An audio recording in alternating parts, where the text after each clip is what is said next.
সাবেক রাষ্ট্রপতি মোহাম্মদ আব্দুল হামিদের বিরুদ্ধে কোনো গ্রেপ্তারি পরোয়ানা না থাকায় তাকে আটক করা হয়নি বলে জানিয়েছেন স্বরাষ্ট্র মন্ত্রণালয়ের উপদেষ্টা লেফটেন্যান্ট জেনারেল অবসরপ্রাপ্ত জাহাঙ্গীর আলম চৌধুরী। সোমবার ৯ জুন সকালে রাজধানীর যাত্রাবাড়ী থানা পরিদর্শনে গিয়ে সাংবাদিকদের প্রশ্নের জবাবে তিনি এই কথা জানান। উপদেষ্টা বলেন, যেহেতু তার বিরুদ্ধে কোনো ওয়ারেন্ট নেই তাই গ্রেফতারের প্রশ্নই আসে না।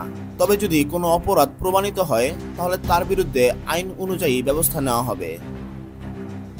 এর আগে চিকিৎসা শেষে রোববার দিবাগত রাতে থাই এয়ারওয়েজের একটি ফ্লাইটে দেশে ফেরেন সাবেক রাষ্ট্রপতি আব্দুল হামিদ।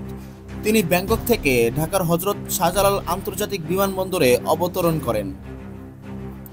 বিমানবন্দর সূত্র জানিয়েছে, রাত ১:৩০টার দিকে বিমান থেকে নেমে ইমিগ্রেশন সহ আনুষ্ঠানিকতা সম্পন্ন করার পর রাত ৩টার দিকে তিনি নিজ জেলা কিশোরগঞ্জের উদ্দেশ্যে রওনা দেন।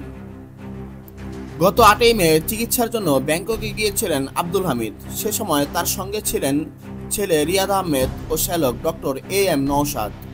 তারা থাই এয়ারওয়েজের TG ৩৪০ নম্বর ফ্লাইটে ব্যাংককের উদ্দেশ্যে ঢাকা ত্যাগ করেন। সাবেক রাষ্ট্রপতির দেশে ফেরা ও তার বিরুদ্ধে গ্রেফতার প্রসঙ্গে সামাজিক যোগাযোগ মাধ্যমে নানা আলোচনা চললেও সরকার বলছে আইন মেনে পদক্ষেপ নেওয়া হবে।